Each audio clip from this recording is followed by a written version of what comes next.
Hola a todos, soy Aitor de la Historia en Guerra y hoy está Arkane detrás de la cámara porque vamos a presentar el libro de DBN, ¿vale? Esta nueva edición, que es la versión en español del libro en inglés, que también tengo aquí, ¿vale?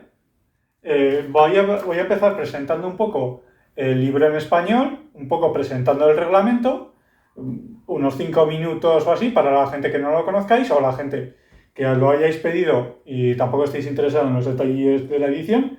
Luego pasaremos a hablar un poco de cómo se ha editado, qué materiales han utilizado, qué se ha querido, bueno, un poco también pues las decisiones que se han ido tomando a lo largo del proceso.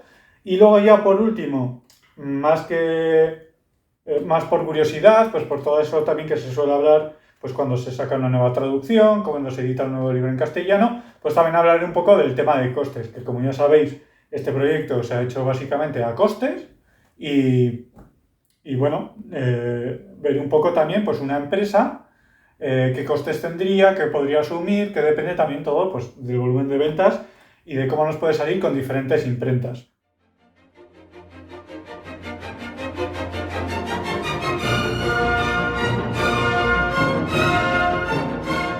Empezando, el libro. ¿Qué es lo que he venido a hablar? He venido a hablar de mi libro. DBN. DBN es un juego de batallas que, evidentemente, como el nombre indica, está basado en DBA, ¿vale? Entonces, vamos a utilizar normalmente miniaturas de 15 milímetros, pero podemos utilizar también de 6, de 28, ¿vale? En 15 seguiremos utilizando un baseado estilo DBA, normalmente con normalmente con bases de 40 milímetros de ancho. Pero bueno, esto como sabéis, como DBA, los que estéis acostumbrados, pues podéis también variar, ¿vale? Y el concepto ya iréis viendo cuando ya vamos a hacer un vídeo tutorial del juego, que bueno, iremos haciendo varios, primero pues con tropas básicas, sin terreno, y luego ir metiendo otras reglas, pero a nivel de juego tienes unos pips, tienes unos movimientos en grupo, que es básicamente si estás alineado, tienes una especie de concepto de ZOC, ¿no? Digamos que el combate es tirar un dado enfrentado, quien saque más gana y quien dobla pues tiene normalmente más efecto. Es decir, que si sabéis jugar a DBA, digamos que ya tenéis gran parte de DBN hecho. Sin embargo, como podéis ver, el libro es bastante más largo. Incluso en la versión en inglés, que aunque no tenga imágenes y tal, pues se puede ver rápidamente que hay muchas más reglas que en una partida de DBA normal, ¿vale? Esto en general no son tanto reglas básicas, sino que hay muchísimas reglas opcionales, pero no sé, incluso con lo básico es fácilmente el doble que el reglamento de DBA, ¿vale? Entonces, eso es importante tenerlo en cuenta, porque empezamos jugando a DBN y diciendo, bueno, esto simplemente es DBA, pero básicamente son lanzas que disparan, porque la tropa básica es un 4-4, igual que la lanza en DBA, pero luego ya veréis que cuando empecéis a jugar y según os vayáis metiendo más en profundidad, casi todas las reglas tienen algún giro, alguna pequeña diferencia con DBA, que luego es importante a nivel de juego, ¿vale? Entonces, bueno, digamos que es un juego que esconde mucha más complejidad de lo que puede aparentar. DBN en una versión 1 sí que era muy parecido a DBA, pero esta ya es la versión 2.1, ¿vale? Importante, que sí que ha ido añadiendo cosas durante los años. El autor en inglés, además, es una persona que está muy activa en la comunidad, tiene un canal de YouTube, ¿vale? Que podéis buscar en YouTube por DBN Wargaming y os sale, ¿vale? Y entonces veréis vídeos de Alex Testo, que es el autor original. Y bueno, tiene su contenido, tiene también en su web, tiene más escenarios que podéis comprar, tiene algunos gratuitos, así que no os va a faltar opciones para representar batallas. Y una de las cosas que por último me gustaría mencionar también de DBN respecto a DBA es que funciona muy bien cuando hacemos batallas grandes, ¿vale? En DBA, si habéis probado a hacer el triple DBA, pues funciona regular. Bueno, pues porque el tema de los pips no es intuitivo. Bueno, sí es intuitivo, lo que pasa es que queda raro. O sea, porque al final simplemente estás tirando los tres y haces una ordenación, ¿no? Pero a veces es raro que siempre un mando se mueva mejor que el resto y tal. Mientras que en DBN lo que tenemos es un general, un comandante en jefe y luego cada cuerpo tiene su propio general y el comandante en jefe puede ir pasando pips entre ellos. Bueno, cada uno tiene sus modificadores. Así que, bueno, yo diría que es una mejora sustancial. De hecho, a mí el formato que más me gusta de DBN sería en vez de hacer 12 puntos, ¿no?, que sería el equivalente a DBA, hacer igual 24, pero con 3 ejércitos, ¿no? Que es un poco lo que hizo David Palacios cuando hizo unas demos de batallas de la independencia. Entonces, un día jugamos tres batallas, todas triples, que eran 20-24 puntos, y cada uno controlaba un mando. Y la verdad es que funcionaba muy bien el tablero más grande, porque así tienes espacio para maniobra, que eso es muy importante en napoleónico. Si lo intentáis jugar en 60x60, que se puede, de hecho es lo que pone como tamaño base recomendado para las primeras partidas, enseguida se queda muy estrecho y es difícil maniobrar, ¿no? Y puede ser simplemente al final un atasco, especialmente si tenéis tropas que son peores, entonces tenéis más. Y entonces, bueno, se puede hacer un atasco, unas líneas de batalla que no hay momento decisivo ni posibilidad de flanquear. Entonces, ampliar un poco el terreno y, bueno, ya veréis que el reglamento sorprende. Evidentemente no es un reglamento como otros más complejos, como Empire, ni mucho menos, ni siquiera otros como La Salle. Pero, al contrario que prácticamente todos los otros napoleónicos, para empezar se puede jugar sin dejarse un sueldo en miniaturas. Porque, bueno, a mí La Salle me gusta mucho y Blücher, pero la cantidad de miniaturas que requieren es sustancial. Como veis en pantalla, aquí hicimos una partida de La Salle y una de DBN.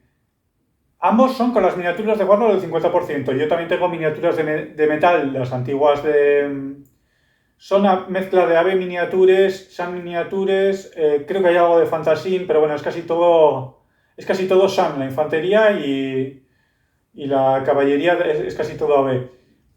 Pero es que todo eso no me da para ver la batalla de La Salle. Como veis, en la batalla de La Salle hay un porrón de miniaturas. También depende del baseado que hagáis, claro, pero a mismo baseado, digamos que en La Salle normalmente vas por brigadas. Cada brigada tiene creo que el mínimo es 3 a 8 pueden llegar a tener batallones. Cada batallón va a tener 4 peanas. Si las peanas las hacéis de 40 por 30 y son 8 miniaturas, pues hacéis los números, sale un porrón de miniaturas. Y como veis, esta es la partida que hicimos, que además utilizamos las reglas de campaña de Blücher para hacer pues eso, como que unos movimientos previos de reservas y todo eso, y ni siquiera es completa, ¿vale? Porque al británico le falta la mitad del ejército. Y es una mesa de 120 por 180.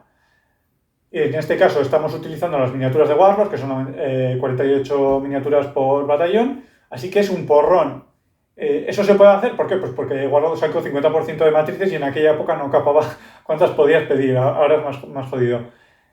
En cambio, ahora estáis viendo esta batalla de Napos, de DBN, y es totalmente diferente. ¿Vale? Esto, con pedir 2-3 matrices a Warlord, que en oferta son 5 o 6 euros, 18. Cada uno.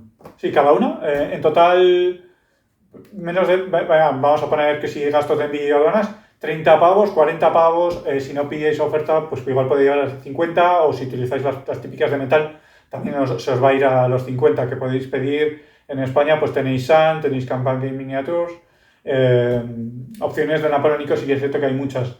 Entonces, bueno, digamos que es muchísimo más barato, es mucho más asequible, también es mucho más factible pintarlo, ¿vale? Y bueno, es una opción asequible, es una opción que permite también ser de entrada, porque podéis contabilizar el baseado, si utilizáis uno de 40 por 30, por ejemplo, o incluso si hacéis 40 por 15 y hacéis doble en DBN, pues lo podéis utilizar para hacer 4 batallones de 40 por 15 en La Salle, por ejemplo, aunque a mí no me gustan porque quedan un poco pequeñitos, ¿no? Pero bueno, eso es a cuestión de gustos. Así que, bueno, dicho todo eso, yo creo que el reglamento, pues eso, es un punto de entrada a napoleónicos. A los más Grognards, pues se les puede hacer a poco, pero también es cierto que muchas veces los más Grognards, pues siempre están de que es que no nos da tiempo a hacer una partida, es que hay que planearla, es que hay que quedar, es que hay que pedir veces, hay que solicitar al alto mando para tener family points, o imagínate que quieres ir, digo yo, joder, pues quiero ir con los de Baracaldo, Zaragoza, o sea, hacer algo en Madrid. Eso no es factible con un Blücher. ¿Qué hay que hacer? Tres noches antes hay que preparar ahí un viaje. Con esto es otro rollo, ¿no?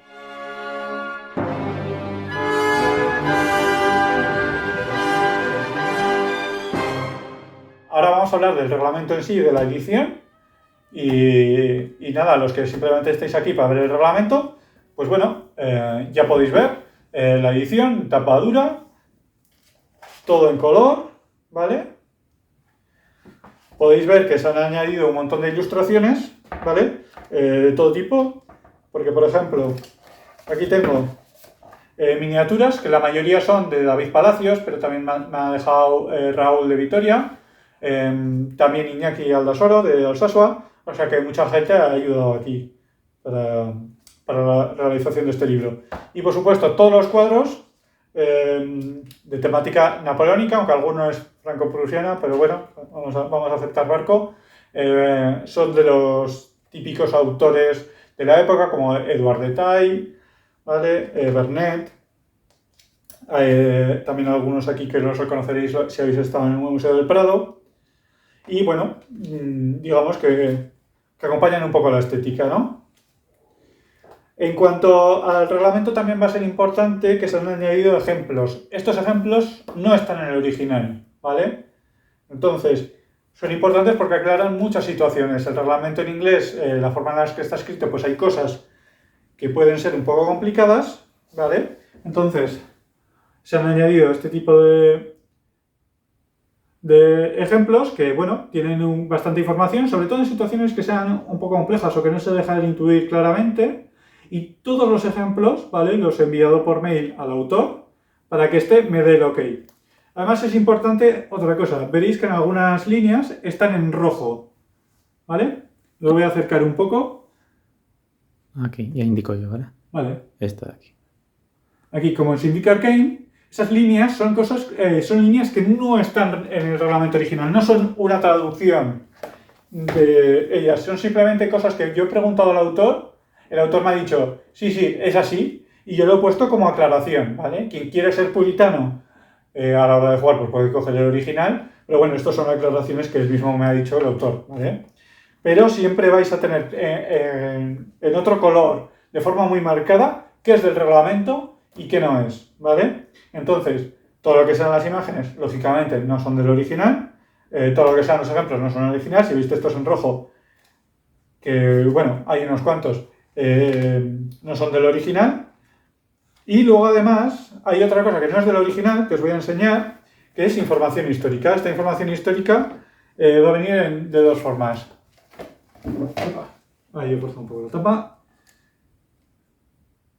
Aquí podéis ver información de, pues por ejemplo, de diferentes personajes históricos. Pues tenéis a Wellington, tenéis a Napoleón, etc.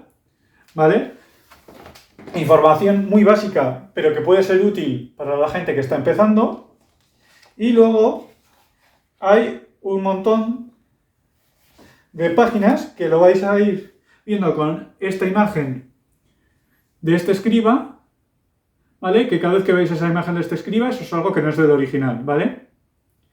¿Qué información tenemos ahí? Pues una de las más importantes y una de las que más me gusta es, de hecho, la primera, que es qué representa, qué es realmente una brigada napoleónica, ¿no? Pues una brigada napoleónica es esto. Eso sí que sí vas a tener que acercar más. Muchos puntitos. Muchos puntitos, ¿vale? 2.400 puntitos, ¿vale? Y eso nos da una idea de qué es realmente esa brigada. Un poco para dar una escala al reglamento también, ¿no? Luego también tendremos información de cómo hacer batallas. Pues aquí tenemos pues, cómo hacer el mapa de la batalla, ¿no? Pues si queremos hacer un escenario que en este caso es Molins de Rey. ¿Vale? Casi toda la información histórica la he centrado en la guerra peninsular, pues para darle el toque, ya que total es un reglamento en castellano, pues le damos a la guerra peninsular. Aquí tenemos la batalla de Vimeiro. Entonces cogemos el orden de batalla y vamos mapeando peanas, ¿vale? Y nos salen los costes. Entonces pues eso nos ayuda también a hacer escenarios. Tenemos también, que os va a ser útil, ¿vale? Bueno, este ejemplo también que está muy bien, es de la retirada, que esto es una diferencia que ya iréis viendo con DBA. Hay una especie de pequeña bibliografía y una especie de listado de batallas, ¿vale? Entonces podéis ver en cada batalla más o menos el número de contendientes aproximado, ¿vale? De toda la guerra peninsular, pues si os sirve como escenario, si sería una batalla equilibrada, si es asimétrica, si necesita reglas especiales, ¿vale? Entonces tenéis tanto la primera fase, que es la más adecuada para jugar a DBN normal, como la segunda fase, que casi todo es triple o cuádruple DBN, porque son batallas muy grandes, ¿vale? Pasamos aquí a las reglas de grandes batallas. Y aquí las reglas opcionales, que bueno, esos se han mantenido, ¿vale? Las listas de ejército, las referencias, ¿vale? Que esta vez están en color. Las pondré también en la web para que os las descarguéis y las podáis imprimir, ¿vale? Mejor que no las arranquéis, os las imprimís aparte y ya está, pero bueno, quien quiera arrancar la hoja, pues aquí la tiene, ¿vale? Eso va también porque hay por ahí, no me acuerdo ahora qué sección es, una regla. Os voy a poner unas reglas que además ha diseñado, hay una persona que ha diseñado también la portada, que es Borja, para que os las imprimáis y no hagáis el vestido de arrancar la hoja. Dicho eso, esto se puede arrancar, ¿vale? Está en blanco para que quien quiera, pues lo tiene. Me parece un poco... a cada cual lo que quiera hacer. Y hay una última sección, la última sección es entera. Bueno, hay una referencia adicional, ¿vale? Por el camino, que son todos los tipos de terreno y la referencia de los caps, de qué cuesta más un pip, ¿vale? Porque sí que hay unas diferencias con DBA en eso, ¿vale? Entonces eso es importante. Pero el terreno, como el terreno en DBN es muy complicado, en DBN hay muchísimos tipos, además es excesivamente detallado, que para eso, bueno, hay unas reglas en el foro de terreno simplificado que yo recomiendo, pero bueno, quien quiera para un escenario, ¿no? Que quiera distinguir, pues esto es un olivar y tal, pues estas reglas de terrenos también, y aquí tenéis la referencia. Pero lo importante es esto, el apéndice sobre naciones, ¿vale?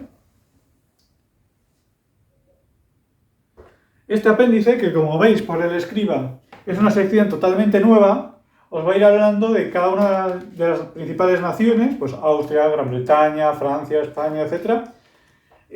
Un poco os va a dar una introducción de esa nación, pues de cómo actúa en la guerra, de qué hizo, cómo era su ejército, y luego os va a decir los tipos de tropa que tenía históricamente, tanto de infantería como de caballería, y cómo se representaría eso en DBN, ¿vale? Aquí también doy mi opinión, que no es necesariamente la misma que da el autor en las listas, pero bueno, coinciden casi todo, pero luego, por supuesto, cada uno lo puede interpretar de una forma u otra. Es decir, yo puedo decir que había infantería regular española decente, que yo creo que sí que la había, pero bueno, en el reglamento son todos milicias. Bueno, eso ya cada cual pues tiene que tener, ¿no? Pues valorar un poco qué es lo que quiere considerar, ¿no? Porque además hay diferencias entre diferentes entre diferentes unidades, ¿no? No todas eran milicia, pero sí que había algunas pues que eran manillas, ¿no? Entonces, pues bueno, aquí también tenemos un montón de fotos acompañado con alguna bandera, pero bueno, esto es relativamente sencillo. Y por último, el glosario. El glosario también es diferente del original y de hecho va a ser diferente a lo que estáis acostumbrados, ¿vale? Este glosario que podéis ver, que además es bastante completico,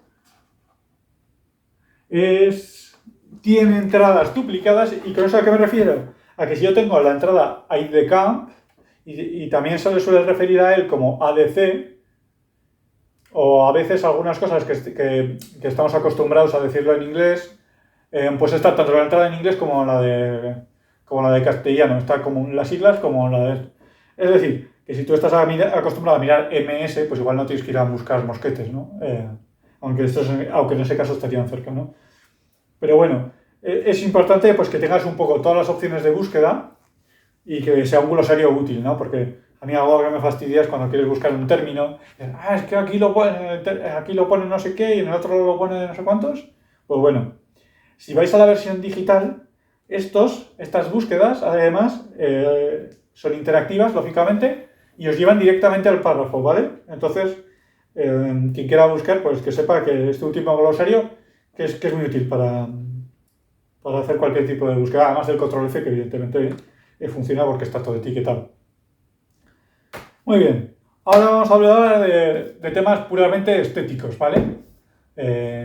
Dicho esto ya todo lo práctico, vamos a ir a la portada, que es lo más bonito, ¿vale? Que como ya os he dicho, la portada la ha hecho Borja, que probablemente lo hayáis conocido en algún torneo, ¿vale? Y es, bueno, tiene como una especie de texturilla de lino que realmente, probablemente en la cámara no se va a apreciar, solo se aprecia si lo miras muy de cerca en mano, evidentemente en digital sí que se ve más, ¿vale?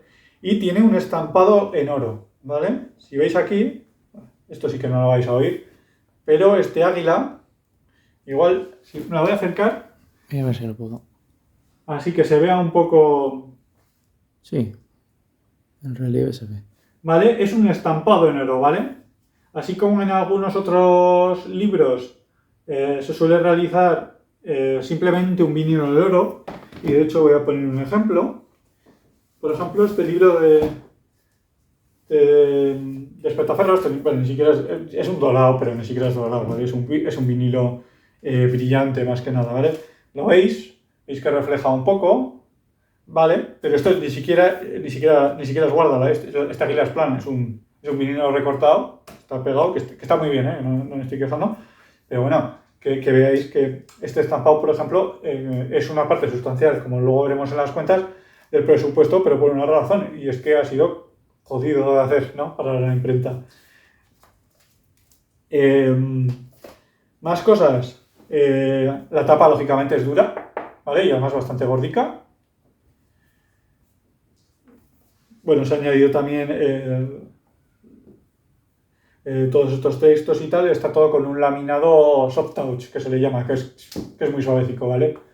No es el típico laminado gordo protector que le pasas una uña y se ve, pero bueno, quien quiera protegerlo más, pues evidentemente puede, pero bueno, es un laminado simplemente para proteger un poquito, ¿vale? No tiene ningún efecto de brillo, no tiene granulado, no tiene textura, ¿vale? Simplemente es lo típico de que cuando presionas, pues se nota un poco. Ya, tampoco tiene solapas, ¿vale? Que eso es otra cosa típica, que es poner, que hace de protector, que tienes el libro así, y luego le pones el emotorio pues con la solapa, ¿vale? Este no tiene directamente las bordas interiores. Por supuesto, la diferencia con tapa blanda es bastante clara, ¿vale? El sonido ya lo dice todo. Que la solapa blanda pues también tiene sus ventajas, porque yo puedo hacer esto y lo llevo a un torneo y me va a dar igual. Que sí, que se va doblando un poco y tal, pues bueno. Aquí evidentemente no quiero forzarlo, ¿vale? Pero bueno, son ventajas y desventajas. Tengo también, por ejemplo, esta edición esta es la edición tercera, si mal no recuerdo, del Arte de la Guerra, que es, además esta es la versión en español de la en miniatura mano, de las de Breaking War, ¿vale? Que está muy bien. Está un poco jodida, pero esto no tiene nada que ver con ellos con la edición, ¿vale? Esto tiene que ver con que se almacenó mal durante un tiempo en un sitio con humedad y pasaron cosas, pues bueno, estaba muy bien hecha, ¿vale? Pero sí que notáis porque la diferencia de tapa es sustancial, siempre y cuando no esté muy maltratado, pues va a estar bien. Por supuesto también eso añade también un peso que luego va a ir venido también por el gramaje de las hojas cuando veamos el interior, pero bueno, digamos que está bien, ¿vale? Es relativamente premium en cuanto a calidad. No es una portada especialmente pesada, porque por ejemplo este libro de Despertaferro, esta portada de tapadura es un cartón bastante más gordo, ¿vale? Pesa más, pero también tiene que sostener mucho más. Entonces bueno, ahí también cada imprenta que elijáis, pues digamos que tiene sus ventajas y sus desventajas. Decir también que hay puntos intermedios, como este tipo de cartones, ¿vale? Que son tapas blandas, pero bueno, digamos que este es un estilo curioso. Este además tiene una idea muy curiosa porque tiene espiral oculta, ¿vale? Entonces estos los que han hecho es hacer que la tapa sea más larga, ¿vale? Sea una tapa entera, ¿vale? Y entonces con el lomo disimulan la propia espiral. Que bueno, está bien porque tú lo puedes apilar estos libros y no se enganchan las anillas entre sí, porque están relativamente ocultas. Mientras que si yo cojo una anilla clásica, como esta, pues creo que a todo el mundo se nos han enganchado un montón de cosas de estas, ¿no? Pues eso es bien conocido. En cambio aquí, ¿qué tenemos para encuadernar? Pues algo muy chulo. Algo muy chulo y que de hecho solo es posible porque os habéis apuntado un montón. Porque si realmente se hubiera quedado con la idea inicial que yo tenía de 30, que a ver si llegamos a los 50 y tal, no se hubiera podido hacer, que es encuadernado cosido. ¿Vale? Que esto, bueno, se ve muy poco, ¿vale?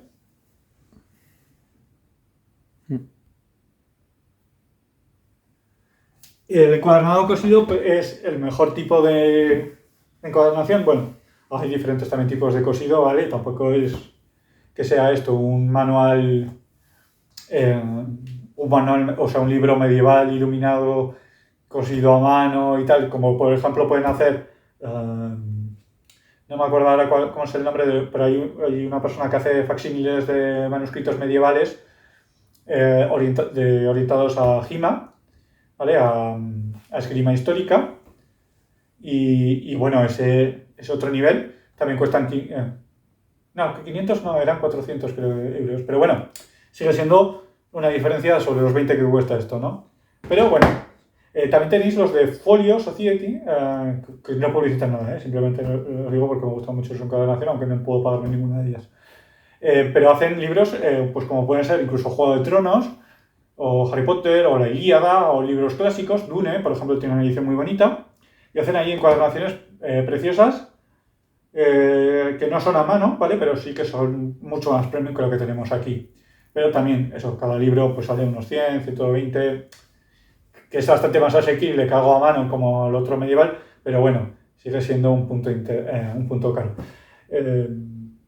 En cuanto a costes en lo que es Wargame, pues la verdad es que esto está bastante bien. Este tipo de cosidos normalmente se suele reservar para libros más gordos, ¿vale? Porque este sí que podría funcionar como un fresado, ¿vale? Pero cuando un libro es tocho, voy a poner este ejemplo que seguro que os va a gustar, ¿vale? Este es el Atlas de la Guerra Peninsular de Osprey, ¿vale? De Nick Lipscombe. Y como podéis ver, no, sujeta, a ver qué es, aquí se puede apreciar muy bien el cosido, ¿no? Porque necesita todo ese espacio, necesita esa espina en que se relaje y que tenga toda esa flexibilidad. Mientras que en un tapa blanda, por supuesto, y en un que sea, aunque sea gordo, normalmente tenemos este presado, ¿vale? Un colado que está simplemente metido en la esquina y como veis, por mucho que yo haga así, esto no se separa aquí porque simplemente está pegado, ¿vale? Eso también, pues en el arte de la guerra, ¿vale? Que es así, es un colado, ¿vale? Que todas las páginas están así. Que está bien, pero bueno, en un tapa dura sí que es cierto que este tipo de cosas funciona bien en tapa blanda, pues porque tiene esta flexibilidad, pero si tú haces eso en un tapa dura, pues se va a la porra, ¿vale? Entonces creo que eso ha estado muy bien, que podamos conseguir eso, más gente y que podamos cambiar ese tipo de diseño. Como podéis ver también es lo típico que han hecho, por ejemplo, Sam Mustafa en su libro de Blücher, ¿vale? Que este sí que llegaron a publicarlo en castellano, pero el Lasalle no llegó, ¿no? Simplemente se quedó en Estados Unidos. Ahora vamos al interior. En el interior empezamos con las guardas, ¿vale? Las guardas son simplemente esta página que une la portada, ¿vale? Que va pegada a la portada, ¿vale? Esto no está suelto. Con la primera página del libro, ¿vale? Es el primer par. ¿Vale? Estas son simplemente en un color ahuesado, un poco yendo también con toda la estética del libro, pero podéis ver que tiene diferente tono, ¿no? Probablemente en el vídeo igual no se aprecia mucho, pero bueno, este tiene como un toque más hueso. Igual si lo acercas sí que se aprecia mejor. Vale. Esto sí se nota, ¿no? Más oscurico, sí. Sí. Es café. Luego las hojas en sí están puestas en un papel estucado mate de 170 gramos, ¿vale? Este estucado le da a dar, si lo hago así, podéis ver que hace cierto reflejo, ¿vale? No es un... Hay más mates, sobre todo con el tema con la tinta. Pues bueno, no es lo más mate, pero sí que es cierto que, aunque no quede tan brillante como un estucado glossy, un estucado brillante, ¿no? Sí que tiene un buen punto intermedio de balance de riqueza de colores, ¿no? Si nosotros nos hubiéramos ido a uno glossy, pues que es muy típico utilizar, sobre todo en libros de rol, los colores brillan mucho más, ¿no? Si vemos aquí cualquiera de estas ilustraciones, estoy buscando alguna grande, pues tiene mucha mayor intensidad de contraste de colores o cualquier cosa. Por ejemplo, el de la llamada de Tulu, por ejemplo, que me suena que publicó Edge, ese libro, por ejemplo, el papel es totalmente glossy. Tengo Anima. Ese. Aquí Arkane me trae... Nada, aprovecho A para que enseñar. veáis que la intensidad y el color es mucho más intenso. Pero bueno, yo creo que este mate va bien, pues un poco con la temática del libro, ¿no? Que son todas cuadros mucho más apagados en general. Vamos a ver alguno más brillante, pero bueno, por lo general el estilo, digamos que el mate le va bien y que luego facilita mucho la lectura en según qué locales, porque como Arkane bien sabe, los torneos pues se hacen en todo tipo de sitios y digamos que la iluminación no siempre va en cuenta, ¿no? Y a veces tener los libros estos que reflejan es un poco coñazo. Que realmente es una nimiedad, ¿no? Pero bueno, ya que estamos, pues hace todo el pijelerío que se pueda. En cuanto al diseño, bueno, tampoco me quiero meter esto que sea un vídeo sobre cómo diseñar las cosas, pero bueno, ver que tiene un lenguaje de diseño claro, pues con los títulos en rojo, se ha hecho énfasis con azules, ¿vale? En todas las secciones. Tened en cuenta que todo está numerado, al igual que en el original. Se mantienen los números con el original, que eso es importante, ¿vale? Cuando tengamos énfasis, pues las fuentes se ha intentado utilizar en la medida de lo posible para todos los títulos, se ha intentado utilizar una fuente propia de la época, pero sí que es cierto que por lo que es la columna se ha utilizado un Garamond de toda la vida porque se lee muy bien, ¿vale? Y además el Garamond es muy bonito, se utilizaba mucho en el siglo XVIII. Se podría utilizar también un Baskerville te hubiera quedado también muy bien. Bueno, si alguno quiere hacer también un reglamento de este estilo, Baskerville también queda muy bien. Pero los Didot, que es el que se ha utilizado y que sería el más emblemático, ¿vale? Que es también el que, como podéis ver en la portada, ¿no? Que tiene estas partes tan finas y estas partes tan gordas, ¿vale? Que eso es un clásico Didot, aunque bueno, esta es una versión italiana de la portada, pero bueno, para el caso, patatas. Estos, si tú lo lees en pequeñito, pues estas cosas se quedan casi finas que no se leen y solo se ven las gordas y no es cómodo para leer. Entonces, es un tipo de letra que está muy bien para hacer títulos, secciones o mayúsculas, las mayúsculas quedan divinas con esto, pero sí que es cierto que además en las primeras versiones creo que tengo por ahí un draft, se leen fatal porque cansa mucho la vista, ¿vale? Porque tienes que estar, es como los libros estos con gótico, ¿vale? Si tú veis un libro de estos de siglo XV, incluso tempranos del XVI con el típico black letter gótico, pues muy bonito, pero se lee una mierda porque no se distingue nada, ¿no? Entonces, bueno, hay que hacer siempre un equilibrio entre diseño, ¿no? Entre temática y lectura, ¿no? Porque al final esto es un libro de juego, o sea, no es un libro para tenerlo bonito, ha quedado bonito, me gusta cómo ha quedado, pero es un libro de juego, ¿vale? Entonces, siempre pues, hay que tener prioridad en todo lo que es la accesibilidad. Así que nada, esto terminaría el tema del diseño. En el tema del diseño me vuelvo a dar las gracias a Borja, que es el que ha diseñado esta portada, es también el que ha ayudado a hacer todos estos ejemplos, ¿vale? Todos estos, los dibujos de soldados los hizo él, yo simplemente he hecho lo que es el ejemplo, ¿vale? Ponerlos juntos y por supuesto también ha dado un montón de feedback al diseño, al igual que Arkane. Y bueno, sin él y sin Arkane tampoco habría quedado el libro tan chulo como ha quedado. También dar las gracias a todo el mundo que ha estado revisando de ratas, que han sido muchos y habrán quedado algunas, pero aún así ha tenido una revisión intensa, más que muchísimos libros les hubiera gustado, ¿eh? Así que en ese aspecto muy contento.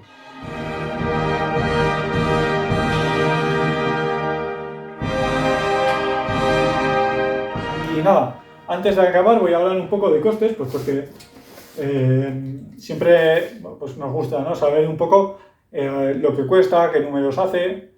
De cara, más que nada, más que lo que cuesta este libro, porque 20 euros, yo creo que por esto a todo el mundo, pues yo creo que le parece que está bien, ¿vale? Pues pero imagínate que yo creo que casi todos tenemos, o lo hemos hecho nosotros, o lo ha hecho alguien de nuestro club o de nuestro grupo de conocidos, o bien un reglamento casero, o una campaña, o cosas de esas, y decimos, bueno, pues lo vamos a poner en esa. ¿Cuánto cuesta? Un poco. Y ese poco lo vamos a poner, ¿no?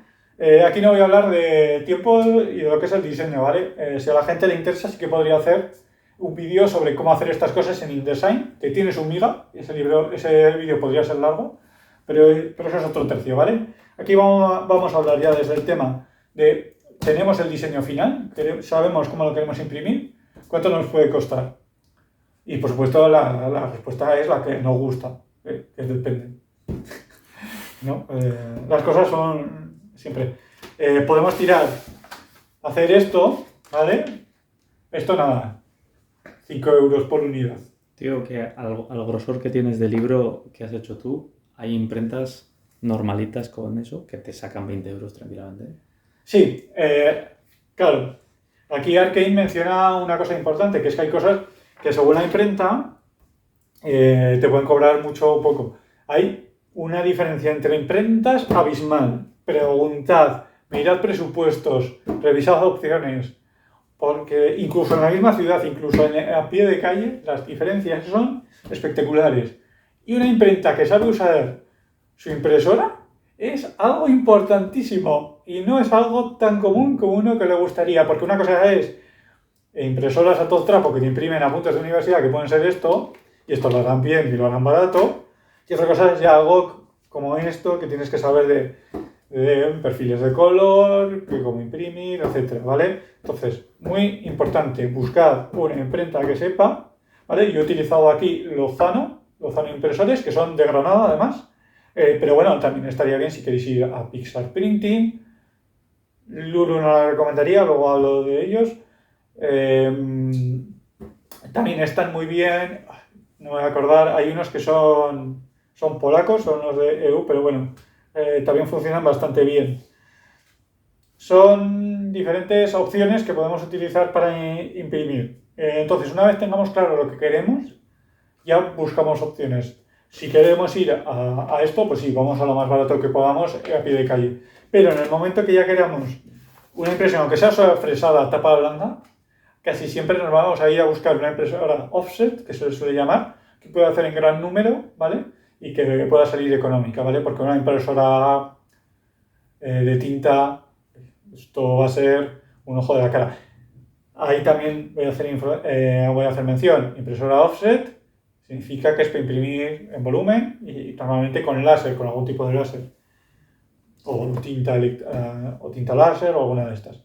Lo digo ¿por qué? Porque también hay impresoras dedicadas a impresión para fotografía, impresión artística, cosas así. No queréis usar esas porque os va a salir la página 5 euros. Mínimo. ¿Por qué? Pues bueno, pues porque son impresoras normalmente con 12 cartuchos de tinta, ¿vale? Que tienen unos resultados muy chulos. Están muy bien, pues si queréis imprimir vuestra foto favorita, la ponéis en un cuadro, yo de hecho tengo una aquí, ¿vale? Pero evidentemente no son para imprimir un libro, además no os van a encuadrar ni os van a dar nada, ¿vale? Los cuadros hacen una encuadernación, pero muy cutre porque está pensada más para hacerse el típico calendario o cosas de esas que hay mucha gente de fotografía que lo hace, ¿vale? Y están enfocados a la calidad y la calidad es buenísima, pero no es lo que queremos, que vosotros buscáis impresoras offset. También hay muchas imprentas que hacen las dos cosas, ¿eh? Así que bueno, id mirando y por supuesto preguntad, no tengáis miedo en mandarles un mail y decir, mira, yo tengo esta casuística, ¿cómo van a salir? Quiero un presupuesto, ¿no? O no tengo ni idea de lo que estoy haciendo, necesito ayuda. Eso también, pero eso os cobrarán. Entonces, pues bueno, ahí ya lo que queráis. Los números. Esto. Aquí he hecho 70 unidades, ¿vale? Me han cobrado 1.369,2. Eso da 19,56 euros la unidad, ¿vale? He redondeado a 20 porque no voy a estar cobrando céntimos a 70 personas. Pero bueno, quien tenga algún problema, pues que me lo comunique. Ya está. O sea, de esto, yo creo que 19,56 para 70 unidades está bastante bien de precio. Si hubiera hecho 50, el cosido vegetal ya no se hubiera podido hacer y el estampado tampoco, ¿vale? Entonces el precio no sería comparable. Pero digamos que probablemente si hiciéramos como una regla de 3, con 50 unidades probablemente el precio sería unos 22-23 euros y si subiéramos a 100, pues el precio probablemente se quedaría en 19. ¿Con eso qué quiero decir? Que cuantos más pedidos hagamos, más baja, pero no es lineal. Es decir, de 0 a 50, pues igual el 0 te cuesta 400 euros el libro y con 50 ya pasas a 25, pero luego de 50 a 100 ya no es que bajes a 10, sino que igual bajas a 18 o 17 y luego que pasas a 1000, pues igual se queda en 13, 14. Es decir, que esa escalada, esa bajada de precios va a ir siempre de la mano de un poco de lo que estemos haciendo, pero cada vez menos, ¿vale? O sea, no, hay un poco de diminishing returns, como dicen los ingleses, de que cada vez menos. Y también depende de lo que hagamos, porque por ejemplo este estampado, pues siempre va a penalizar más en una producción, aunque sea grande, que en una pequeña.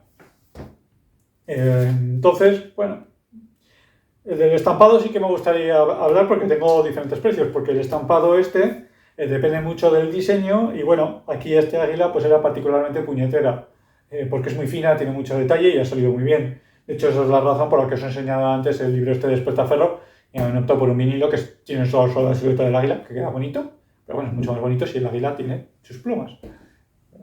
Nos vamos a ver, ya que nos ponemos exquisitos, ¿no? Ya que es un libro a precio de coste, pues nos podemos poner todos los pijileros que queramos, ¿no? Es libro a gusto. Y aquí es el estampado inicial. El estampado inicial es, por lo tanto, algo que no te dan en la calculadora inicial, sino que te dan un presupuesto aparte. Entonces yo hice el pedido de las 70 unidades sin el estampado, ¿no? Y les dije, oye, que quiero el estampado, ¿cuánto me cobráis? Y ahí salía a 1.181,29, que eso da un precio de unidad de 16,874. Esto es que son más de 2 euros las aguilitas doradas. ¿Merece la pena? Hombre, sí, porque son muy bonitas y esto es un libro para pijolerío que no tengo beneficio, ¿no? Pero, ¿qué pasa si esto fuera una publicación comercial? Pues esos 2 euros por unidad, si son 1000 unidades, hostia, pues se va a notar mucho y va a pesar en el coste de publicación. Este libro además tiene 128 páginas. Si nosotros pasáramos vamos a mirar cuánto tiene el de Arte de la Guerra. El de Arte de la Guerra creo que tiene más de 200. ¿Vale? 239. Algo menos del doble. ¿Vale? Las páginas interiores siempre van a penalizar bastante menos que la portada. ¿Vale? Pero aún así es importante. Entonces, ahí no tengo los números porque lógicamente no he hecho todas las combinaciones. Pero también aquí, cuando haces ese tipo con tantas páginas, el gramaje de esto es muchísimo menor que el de esto. De hecho, se ve el grosor de... ¿Vale? Bueno, y el sonido, ¿no? Y cómo se comporta, se nota, ¿no? Entonces, también este libro, si lo haces de este gramaje, pues queda tocho. Que aún así lo puedes hacer, porque estos libros de rol, que son preciosos, están en un gramaje espectacular, más que las publicaciones de Edge. Preciosas, fíjate. Aún así, este tiene 130 de gramaje. Este libro, que los libros de fotografía, los libros de ilustraciones, sí que tienen todos un gramaje, de hecho, superior al que tienen, ¿vale? Muchas veces 200, ¿vale? Veis el papel que tiene el brillo, ¿no? Se puede muy rápidamente, pero veis que ya hace también una intensidad de color mucho más fuerte, ¿vale? Entonces, pues bueno, siempre hay que hacer sacrificios en pos de que también el libro sea más manejable, porque también pesa un cojón. O sea, esto no sé cuánto pesa, pero pesa un porrón. Y ya no te digo nada cuando vamos a libros como este, que apenas lo puedo sujetar con nada, ¿no? El tema guardas prácticamente no influye en el precio, así que yo le pondría guarda siempre. Va a ayudar a que viva mejor la tapa y va a ayudar a que viva mejor el cuerpo. Respecto al interior del gramaje, ya he comentado, el tema mate brillo, pues eso, brillo va a brillar más, los colores van a hacer más pop, que está muy bien si es un reglamento con muchísimo ilustrado, estilo algo Workshop o tal, pero a mí me gusta más el mate, pues que se lee mejor. Las gallinas que entran por las que salen. A precio prácticamente lo mismo, ahí es ya a gustos. Sí que os recomendaría no ir a los típicos papeles de 90 gramos, ¿vale? Que son 80, porque esos son los de folio. Y eso es una puta mierda porque se rompen enseguida. Y sobre todo cuando coges del lomo, lo típico que hace esa típica raja, ¿no? Que has tirado un poco. Que también es lo típico que cuando estás buscando, estás haciendo así y ya se quedan medio doblados, ¿no? Que es la forma. El laminado soft touch. Laminado soft touch, creo que la diferencia fue unos céntimos, 30 céntimos, no es mucho, ayuda un poco a proteger, no es que sea la joya de la corona, porque hay laminados más gordos que protegen más, pero son un poco más feos. Sí que hay laminados más premium, pero Lozano no tenía, que tiene la textura, pero bueno, esa textura también hay que decir que o te gusta mucho o te cuadra muy bien con el diseño de todo, porque por ejemplo está muy bien una que es como imitación de cuero, que vi una empresa que hacía y eso queda muy bien si haces que todo esto sea como cuero, ¿no? Una especie de imitación a la imagen, le pones ese laminado y queda muy chulo, pero bueno, esto no tenía ni además no iba con la estética.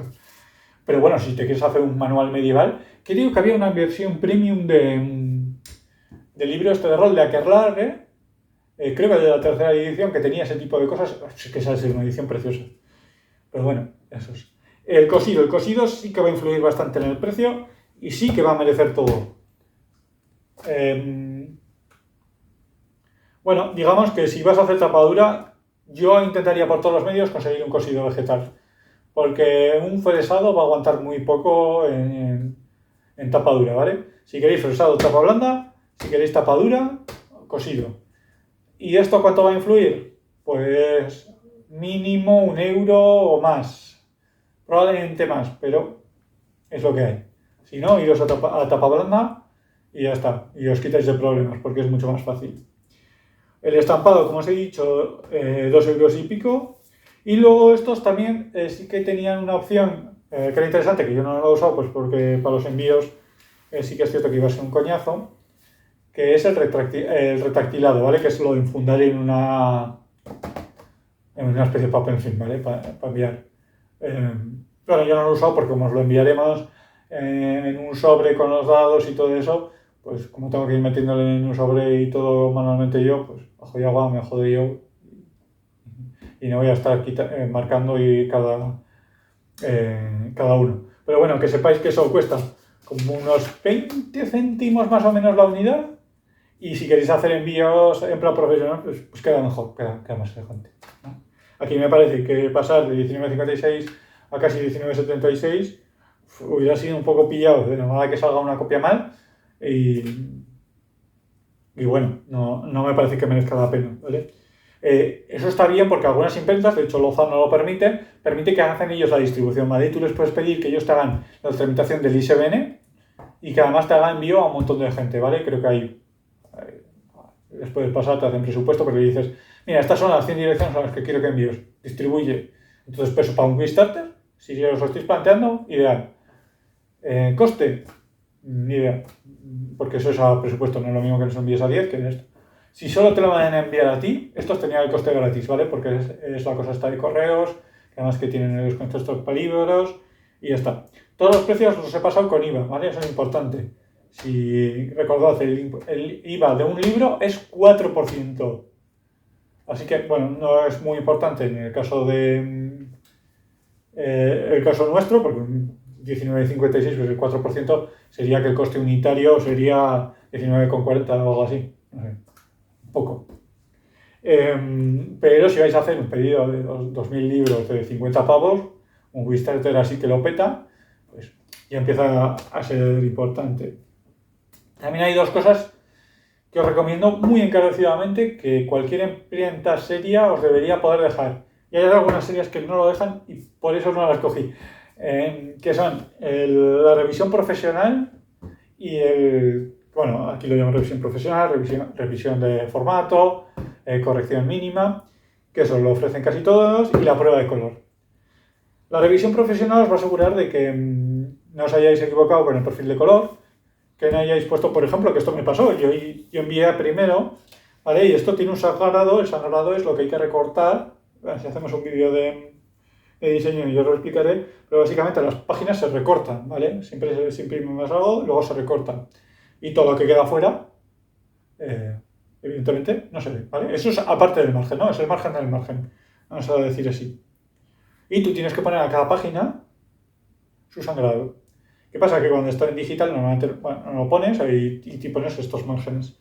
Pero cuando pones en impresión, tienes que tener en cuenta que las páginas son páginas enteras, son pares. Entonces, si tú pones con la configuración típica de ponerlo en toda la página, vas a ver que esto y esto se solapan, claro, porque el sangrado de esta es la de esta y el sangrado de esta es la de esta.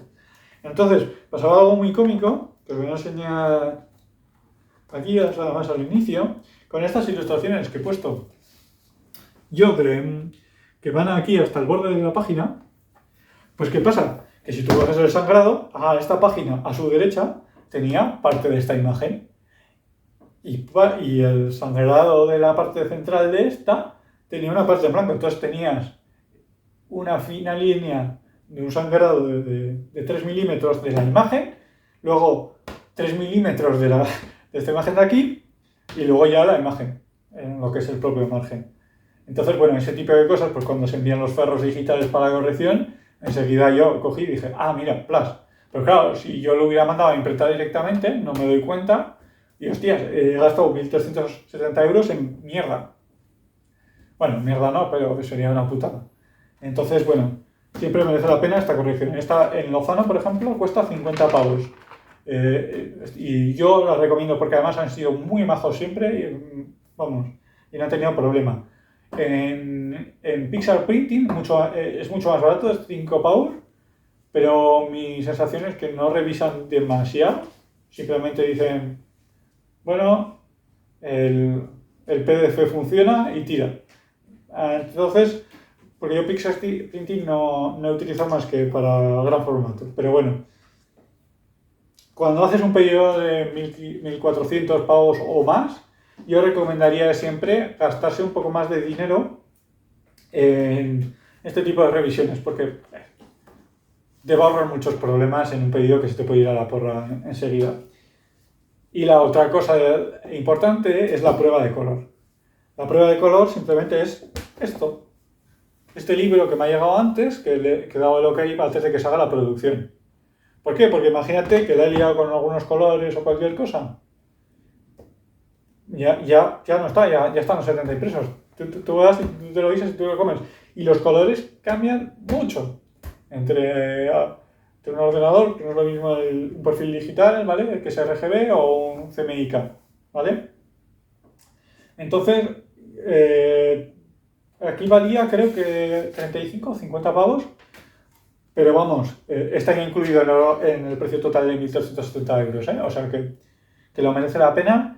Y yo diría que si queréis hacer cualquier cosa que sea un pedido grande, merece mucho la pena.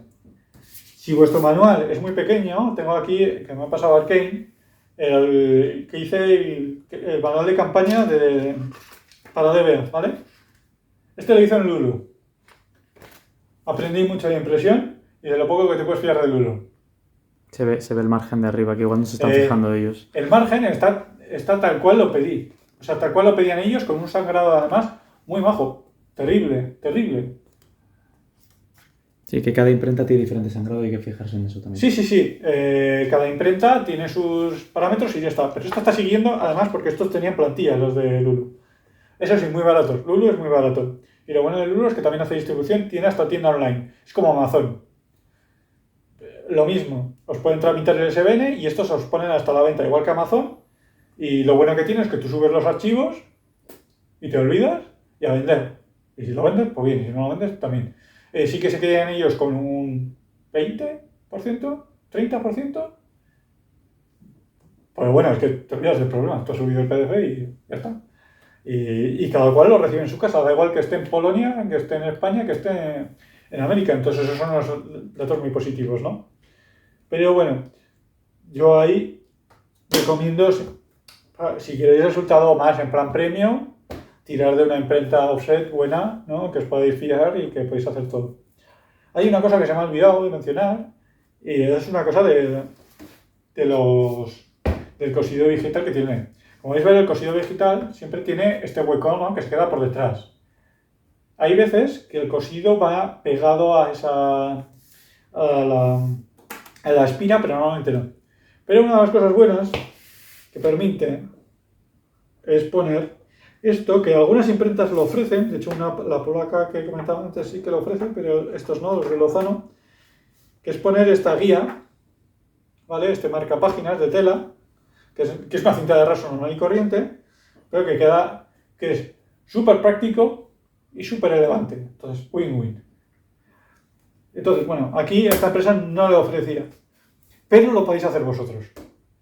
¿Vale? Entonces yo tengo aquí cinta de raso, no lo voy a hacer en esta copia, ¿vale? Simplemente os voy a enseñar cómo es la cinta de raso, ¿vale? La venden así, se ha despegado el sello, por eso está hecho una mierda, ¿eh? Normalmente vienen así, vienen enteras. Esta se soltó y pasó esto. Pero bueno, eso no es el problema. Entonces, esto lo estiráis, lo plancháis muy bien. Yo aquí esto lo recortaría porque esto se ha quedado doblado, ¿vale? Que normalmente las puntas siempre en el empaquetado se pierden, ¿vale? Entonces esto lo pasáis por el libro,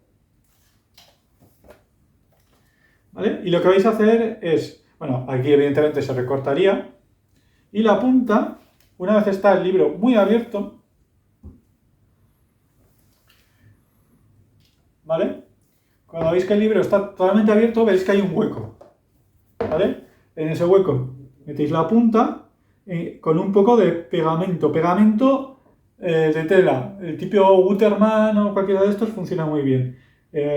Si veis que vuestra esto es muy fina, tal, pues podéis hacer incluso una doblez y la metéis doble, ¿vale? Y ya está. Una vez que lo hayáis metido con el pegado, hacéis esto, por lo tanto ya se va a cerrar con la espina y nada, lo dejéis caer, recortáis lo que sobre y ya está, y os lo podéis hacer en el color que queráis. Esto vale muy poco en la mayoría de las tiendas, 5 euros o así, y tenéis para 20 libros. Entonces, pues bueno, sí que es un coñazo hacerlo, ¿eh? Entonces, bueno, eso ya que cada cual, con lo premium que se quiera poner, que lo vaya haciendo. Y ya está. Cualquier cosa nos comentáis, nos dejáis un mensaje. El libro llegará la semana que viene, ¿no? La siguiente, ¿vale? O sea, en 2 semanas. En Zaragoza os iré dando ya a algunos que estéis allí, en el torneo de Zaragoza, el 10 de febrero. Y iré haciendo envíos. Los dados van a llegar un poquito más tarde, llegarán en la semana siguiente al torneo de Zaragoza, ¿vale? Que es la del 11. Así que los que hayáis pedido libro y dados, pues os lo enviaré en esas fechas. Y eso, cualquier cosa, nos podéis dejar un comentario, nos podéis contactar por WhatsApp, nos podéis contactar por la Armada, nos podéis contactar por Discord, por Steam, por donde queráis. Así que un saludo y nos vamos viendo.